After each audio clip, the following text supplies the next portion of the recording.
Okay, so last week, or yesterday, actually not last week, yesterday, we did an HDL insert for actually stream processing, and we went over it, but we didn't demonstrate. So today, let's pull it up, and I'll demonstrate it real quick running on the board. Various programs up and running that I need.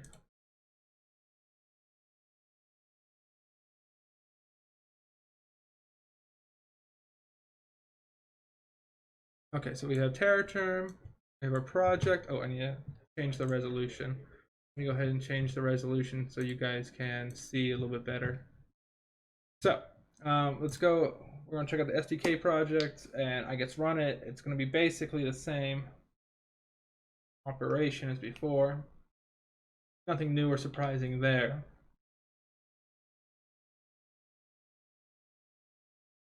So let's just review what we've done in the block diagram, and then we'll open up the SDK. So yesterday we made an IP core, a custom IP core that we called stream function, which just basically has a register that it adds to the incoming stream. And then we attached a stream FIFO here just in case the DMA wasn't able to accept data. The stream data FIFO could handle that.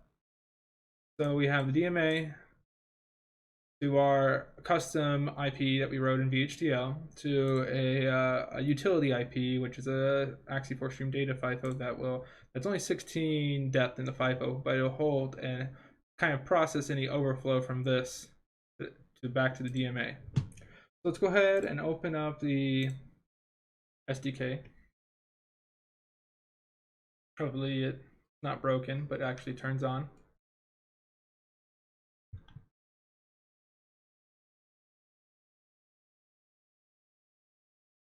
So here we go.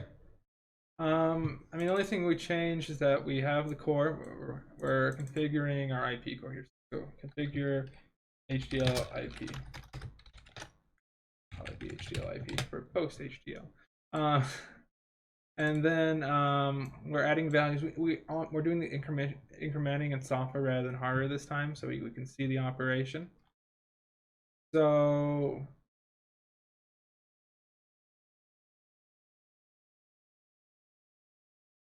we never clear out the values, right? Let's do a clear out. 24. And we're going to write dead beef. So we're going to write dead beef to all of that. And then we're going to print out before and after we do the operation. Control I, get that all lined up. First thing, let's program our FPGA. It's not going to be terribly exciting how we do this.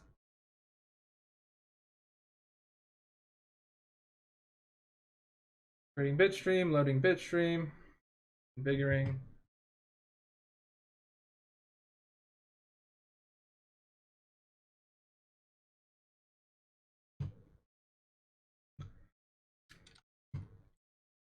So the FPGA is loaded. Now we're going to run the software. Back to the TerraTerm here.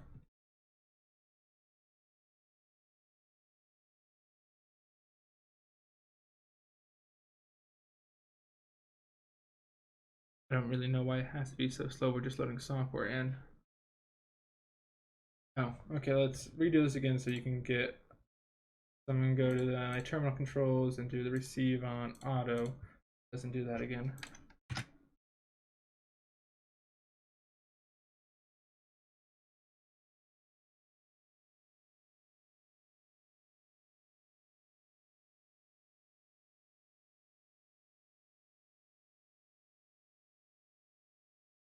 Okay, so here we wrote, this is the data before, this is the data after transaction. Oh, look at that, we didn't actually get to that value.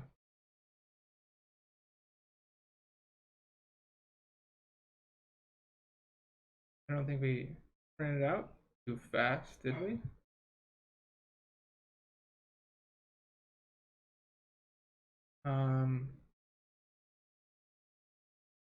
I don't think. 100. Let's read 20 from 0, right?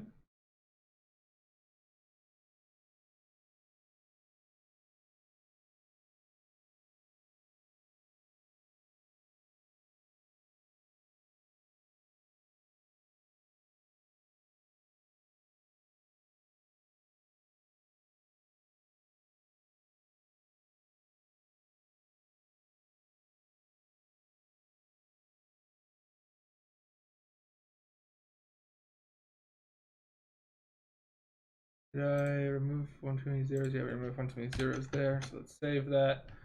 Figure out why we aren't working like we expect.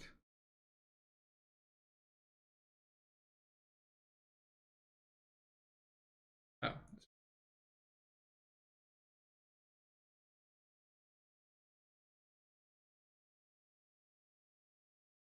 Okay.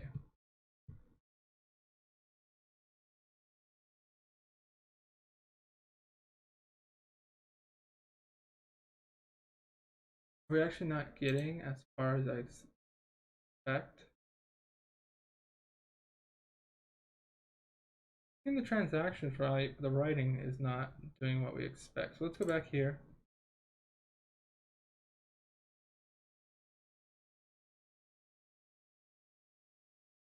Am I not counting that right? 32. Oh, we've been reading from the wrong address. Because 32, 28 from.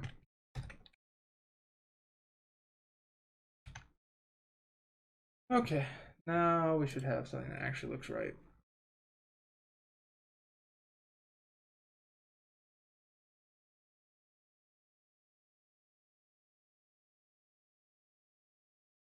Good.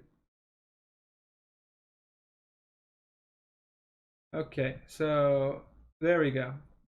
We have 0 through 10 here, dead beef, and then we have 100 to 109 there. Okay, so there we go. We've done VHDL. So our next step is to let's close out of this. We don't need this right now.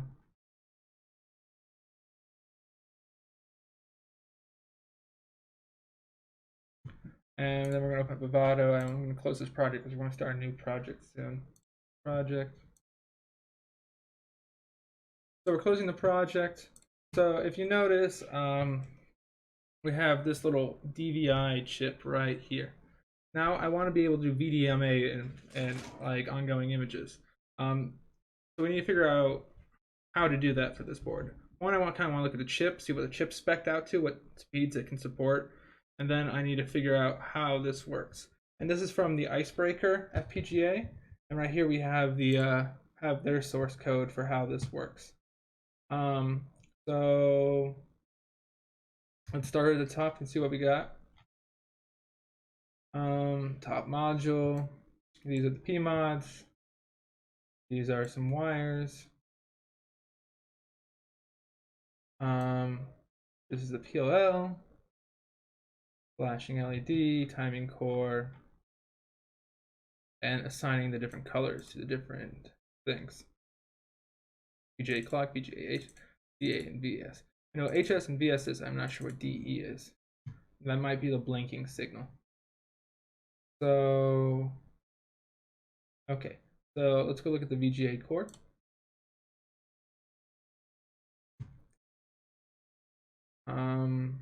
So yeah, active or blinking is the DE signal. So this is just a test pattern generator. Yeah, so these are just different generations of the test patterns. Okay.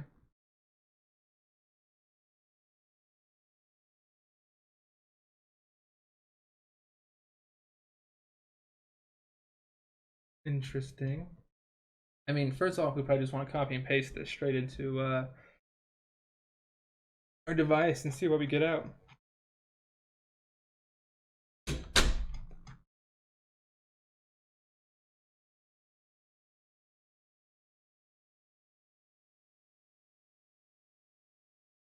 Okay.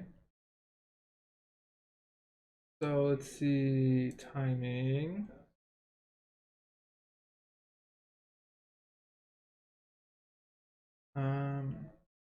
Okay. So we have these different cores here. We need 108 megahertz clock, 60 hertz, frame rate, H syncs, back page, width, front porch, back porch, H total, V sync, back porch, the width of the V, front porch, total 166. How does this work? 45. Um,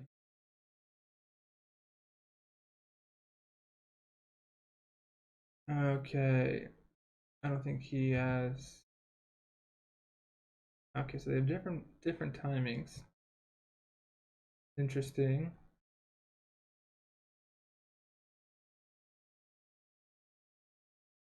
I feel like my experience of writing this, I've done very different interface.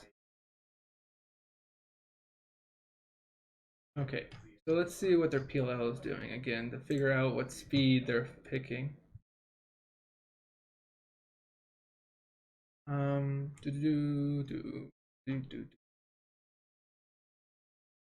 Um, so they're getting a 39, so they're doing the 40 megahertz one. So we go back to VGA core, but VGA timing. They're operating a 40 megahertz clock doing that.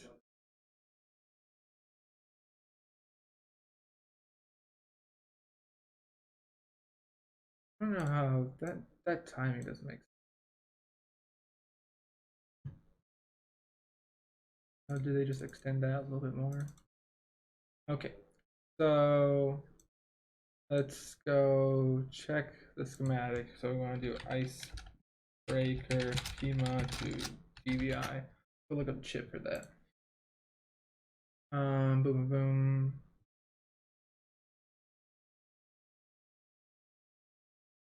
The PMOD repository. Let's look at the schematic. This what version is that? Yeah, it's the version we have. Yeah, let's look at the PDF for the schematic.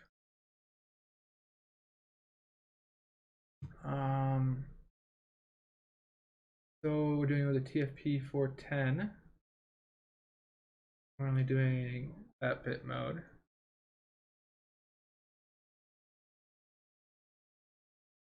That looks like how that's working.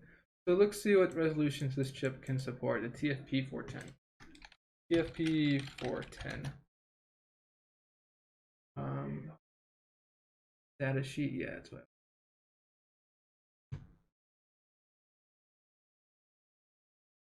Okay. Stored fixed rates of up to 165 megahertz, 1080p.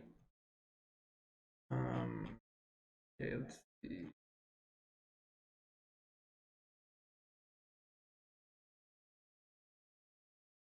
See if they have a table for this type of information.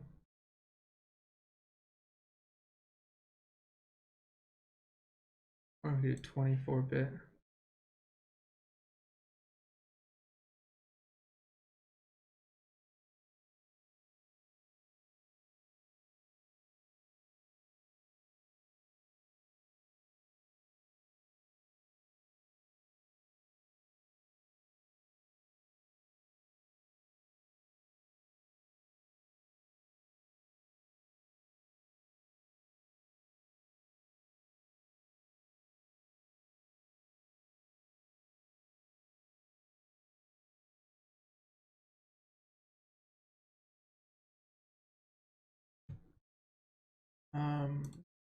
Here.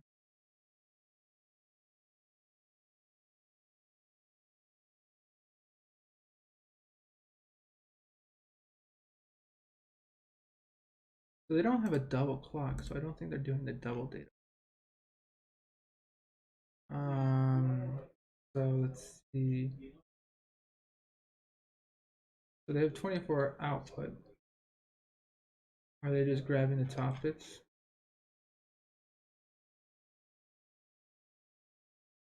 Um, 24.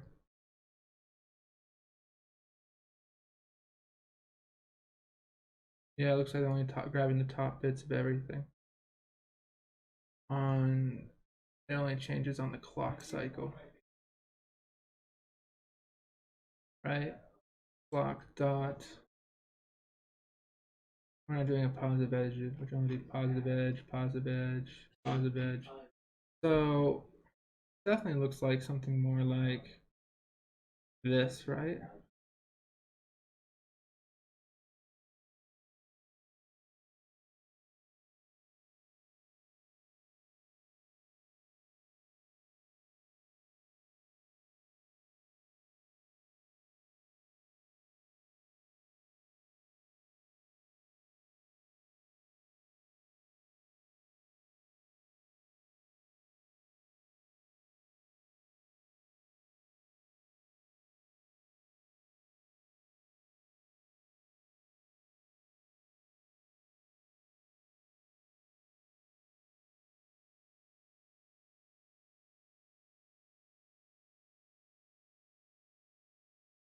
Oh, so like they're just doing the high, but we could do double data rate to get the low.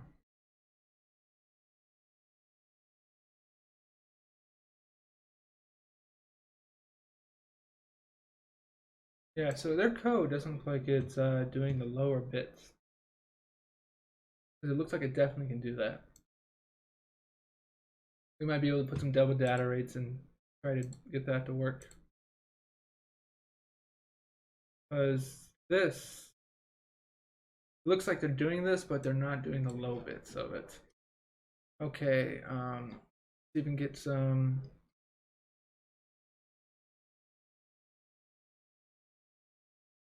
So there is, are we connected to the I2C connection here? I select PD.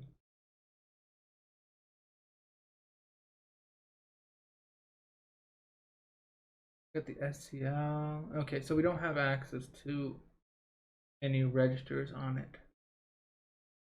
Looks like we are purely have the colors and those signals. So no I2C button. Have to go into the default configuration. So let's look at B-select, edge, and deselect. What are we looking for?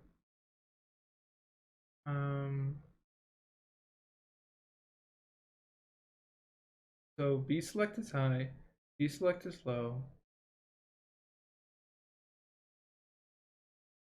I-select is low. So B-select is only when it's high.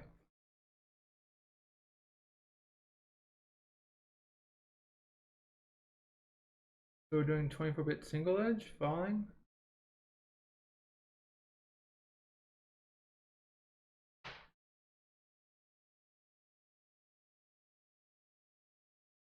Oh, and then they're just doing these signals.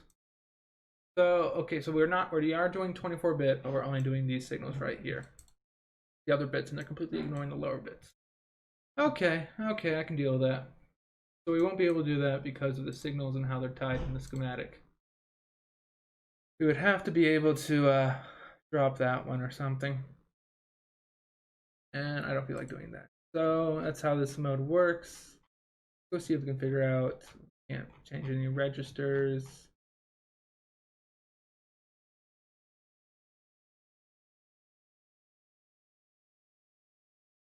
So I did talk about 1080p. Let me see if we can find the ports pixel rates up to 160, including 1080p, and walks at 60 hertz. So we should be able to do 1080p on this, which is about 1.5 megahertz or 150 megahertz, which should be possible. Let me see. VGA timing for 1080p.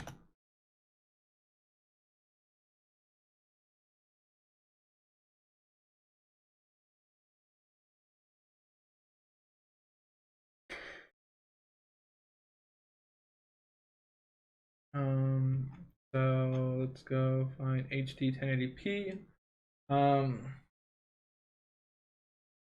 We need 148.5 megahertz clock.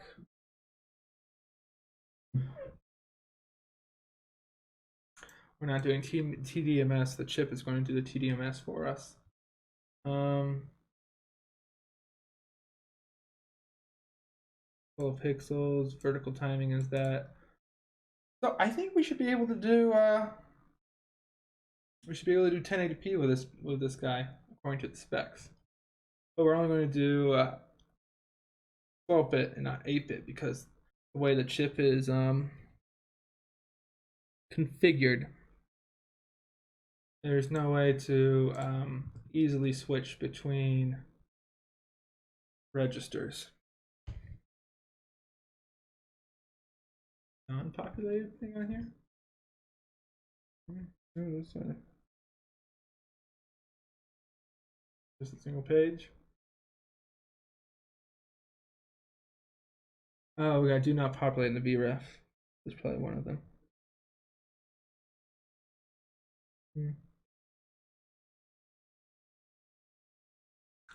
Okay.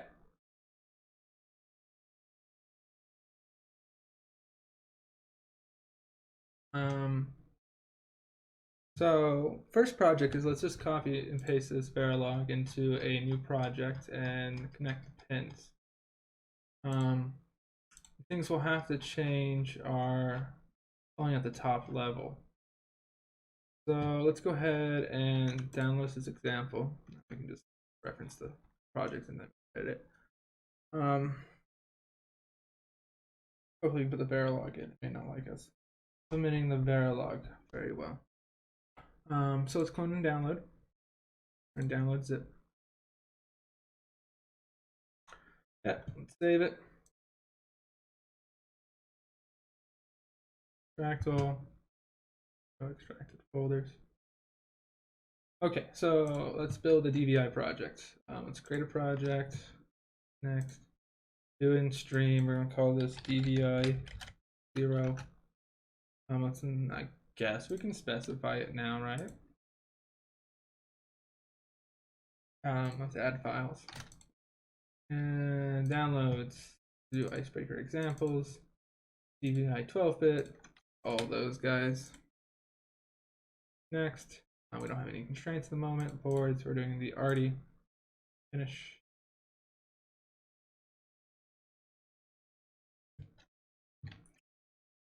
Let's create a new block diagram. Sure.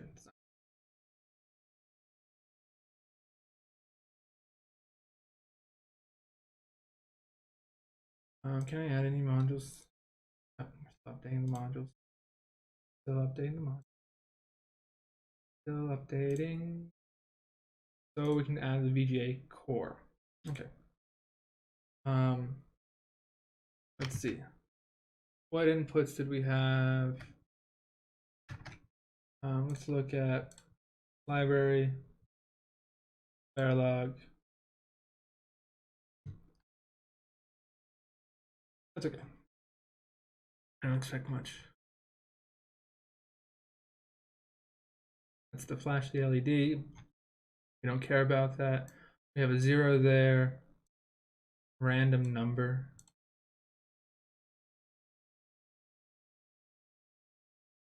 They probably just use that. Yeah, it looks like they just have a counter.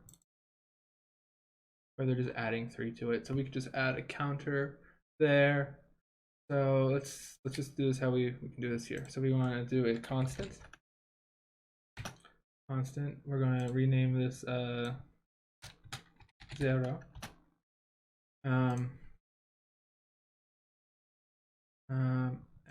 edit it so it equals 0 and not 1.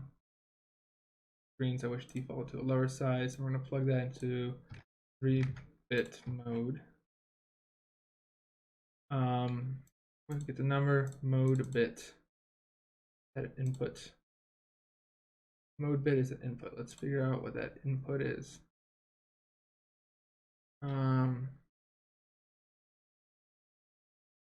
That the reset Mode bit.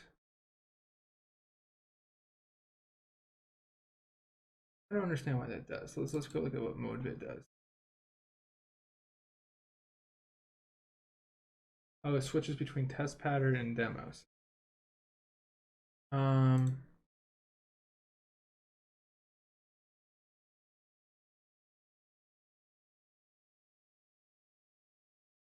Maybe we can just take the top bit of the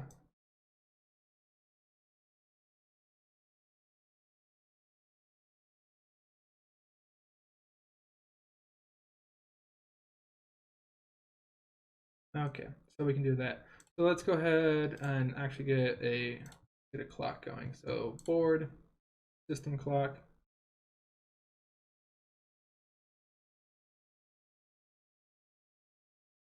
I have to do this. And reset.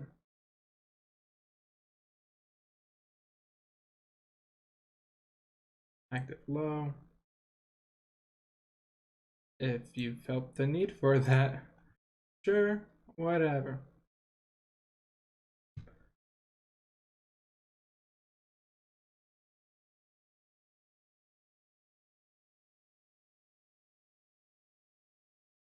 Description active low.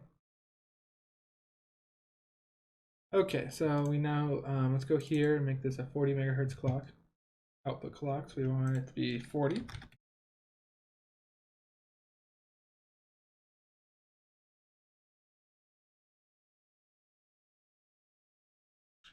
Okay, now let's add a counter. Binary counter. And we want it to be 32. Incremental value 3, so it matches what we have on the other top value. And that should be it.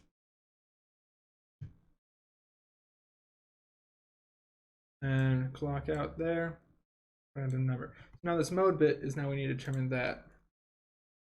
And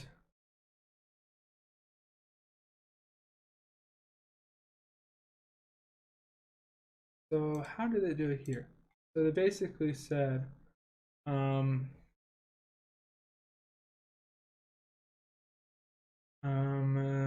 VGA. How was it? It was right here.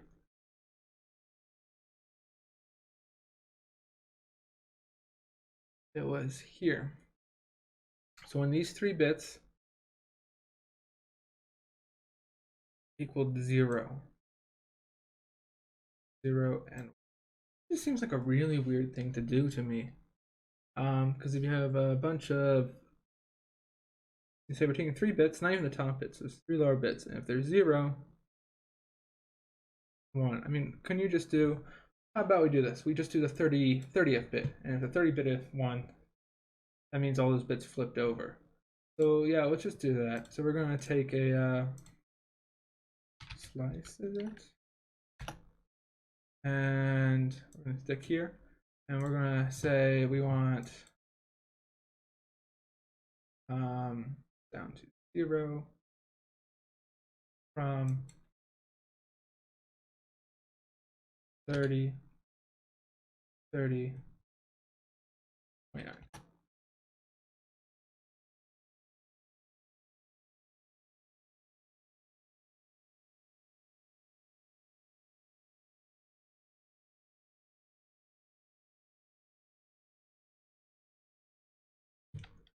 Oh.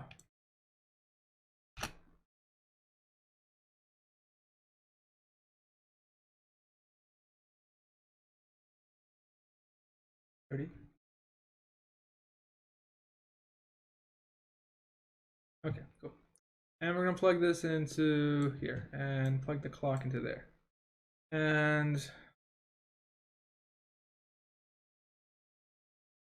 then we're probably going to have to do some more slices over here. Mode. So you see how we have the upper bits? We don't care about those. So let's just go and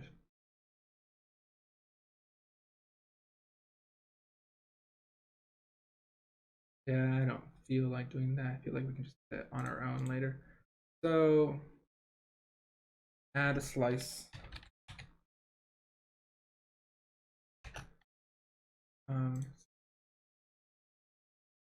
Okay, so full size. So what we're doing is we're gonna need 3 of these. So we're gonna have 24 bits, right? The first one we're gonna do 23 down to 20 RGB. So I'm going to assume those are red. Let's just look at how they did it. Yeah, so those are red. Oop. No, that's not there. Well, we can change the name and block properties. Oh, that red. And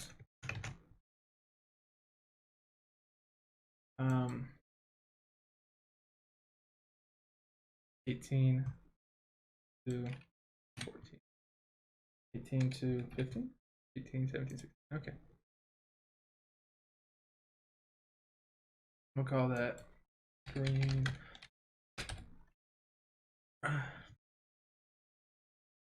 Yep. Time with that. 15 to 8. 24 minus 8. Yeah, it's gonna. So let's go back here. It's gonna be 15, 1 to 11. 15, 14, 13, 12. And let's get blue. You can put this all in HDL core. I'm just doing a quick test right now. Just, I guess, showing off the what you can do in a block diagram. And we should be close to being able to get this to work. Okay. So we got everything good. We just gotta get the pin mapping for these things. So let's go ahead and get this synthesized by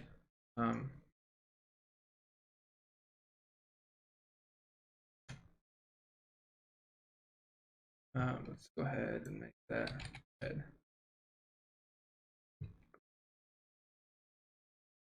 Green.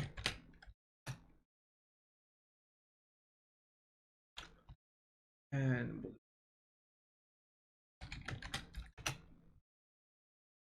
You know what? I'm just grab the numbers in this situation.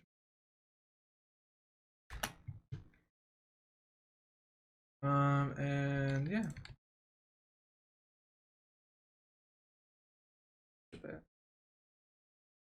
And there we go. Let's rearrange, I guess. Validate this validation errors. Okay. We save that. Sources, hierarchy, HDL wrapper, let the bottom manage it, we'll synthesize it.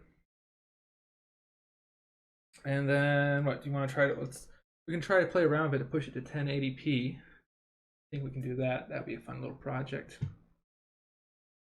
So let's run synthesis.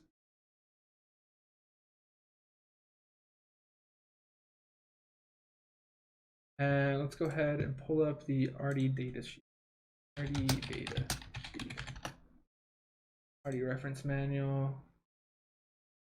Yes, you're out of date. So let's look at the PMOD ports right now. PMOD connectors. So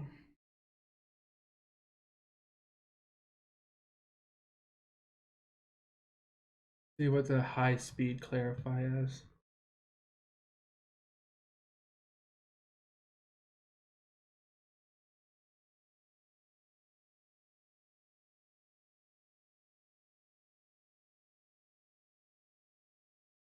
How are they high speed? High speed. Okay, we're not using it, so it doesn't really matter.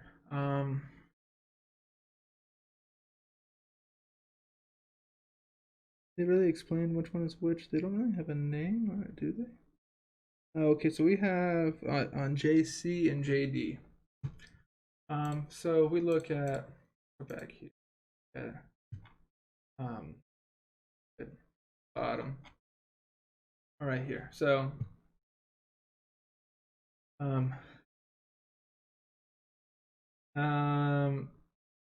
so PMOD Huh.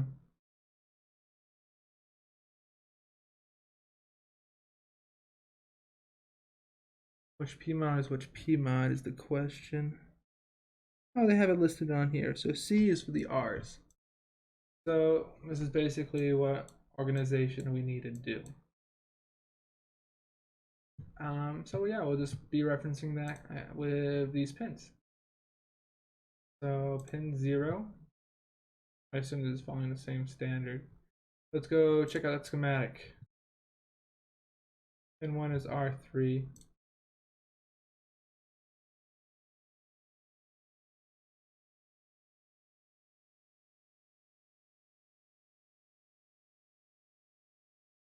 Yeah, you notice that?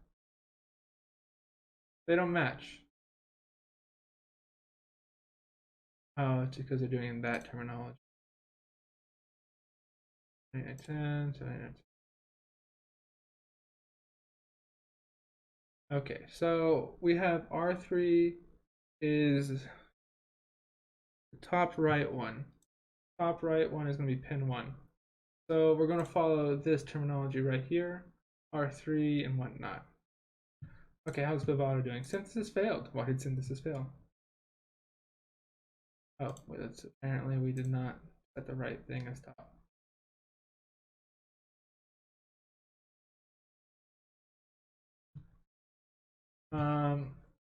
Okay, so we have our little DVI connection. Let's run synthesis and go ahead and maybe pull up a Notepad Plus. Maybe I can open a new instance.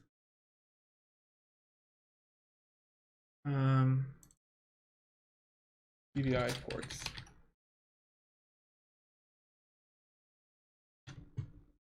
Let's save this to theme folder. DVI.ci xcd. Whatever. So let's move this to a new instance so you guys can see it. Cool. So while that's running, let's go ahead and let's pull the schematic. So we got 1, 2, 3, 4, 7, 8, 9, 10. Have R3, R1, G3, G1, R2, R0, G2. That's first PMod. Look at the second PMod right now. This would be B3 clock. Oh, I need to export the clock. We can do these ports and then add the clock to it. B0 HS. Also, do we need to invert the? Let's go see if it inverted the thing on the output. That's another important thing I gotta check. B1, BE, which is the active, and BS. Okay, let me check this real quick. Okay, let's go ahead and open the synthesized design. We need to export the clock, and I need to check in that core. So let's go back to here. Did they flip out? Did they flip? So let's just go straight to VED. So we don't have to worry about that. We do need to export the clock. Let's go here. So U12, V12, V10, V11, U14, V14, V13, U13. Okay, and these ones are going to be V4, V3, F4, F3,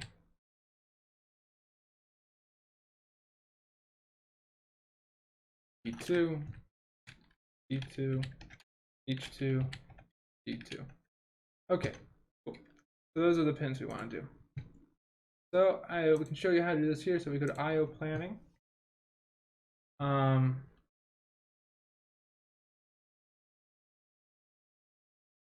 Okay, so those are set.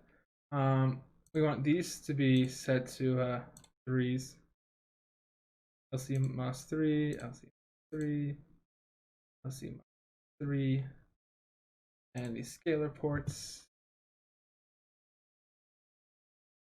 We'll get the clock output in a second. We'll do these pins first. Okay, so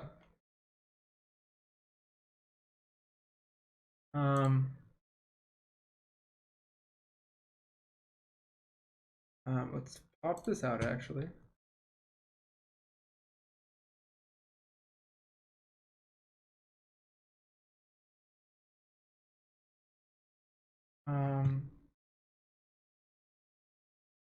Package pin B3 is D4. B2 or B2 is E2. B1 is B2, and B0 is F4.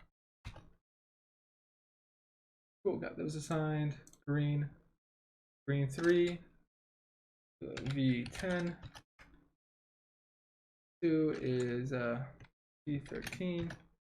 Green 1 is V11, and then U13. Close those. R3 is U12.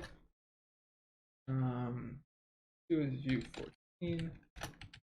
We got V12 and V4. Did I test that one wrong? So V14. Okay. Now these are assigned. Active is DE, so it's gonna be H2. HS is F3, and BS is P2. Then we can go ahead and we can bring that back in. We can save it. Hit OK. We want to create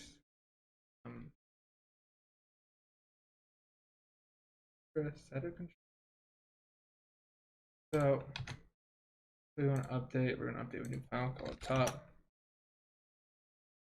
And it added all the signals of all these things. Now we can quickly add the clock. So let's go back to OpenIP Integrator. We want to take this clock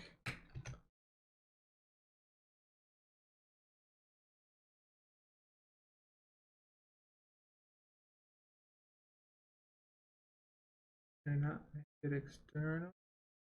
Okay, so let's go ahead and we'll create a port. Output type clock. Clock. What do they call it in their schematic? I'll just call it clock, I guess. The clock output.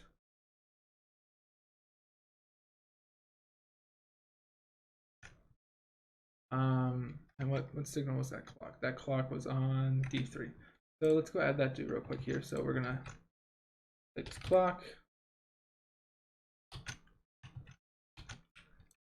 Or say D3.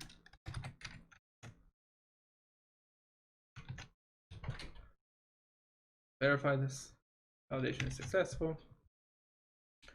And let's generate a bit stream.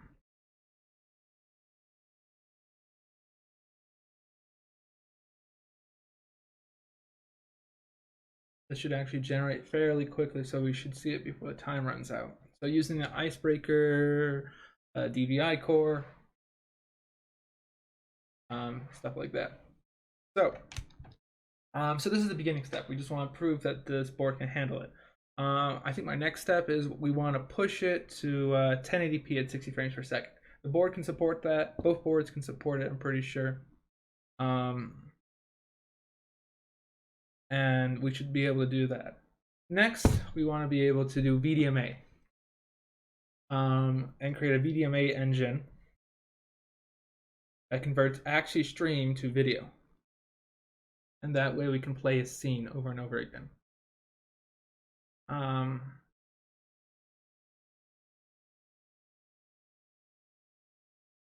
which should be fairly possible.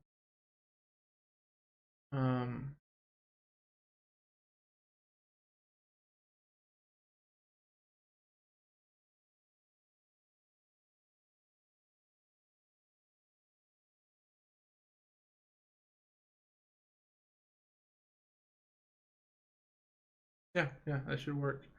So, okay, we're already initializing the design, so this should go fairly quickly. So we kind of want to capitalize this in a into an IP core, an actually stream IP core that we can then connect a VDMA IP core and have it continue running frame, or we can actually do video.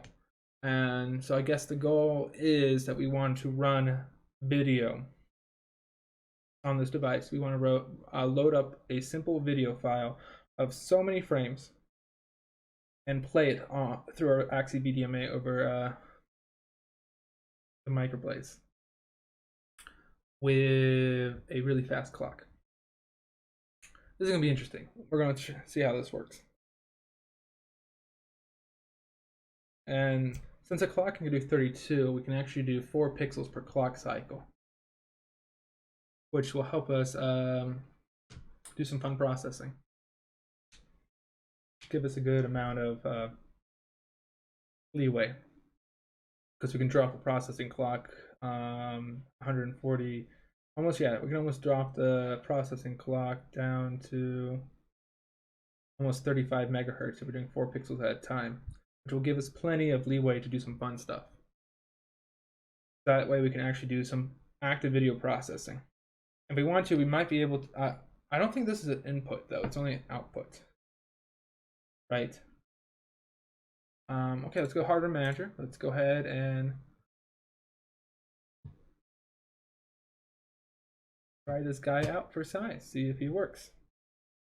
If he doesn't work, that's gonna be some fun debugging. Maybe I'll hold down the reset somewhere. Okay, let's go find the bit file. C drive, stream, DVI, runs, station, go. Okay, so we're gonna go ahead and change this monitor over to HDMI.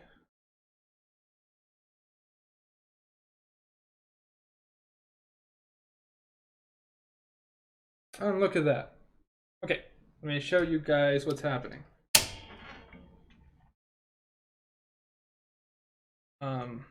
Can't actually see. So let me just move my Streamlabs. So we're gonna move this over. We're gonna move this over to this window. Actually, no, we just need the Droid scanner. So let's move this over here. Swap this back to. Okay, here we go. So we've got the Arty board doing video. So we have lines. Then we have bars.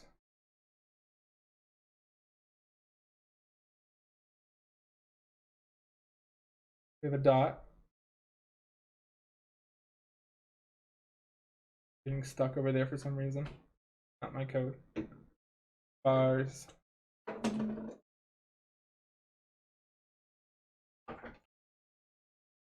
And then lines. Okay, so we're gonna put that back.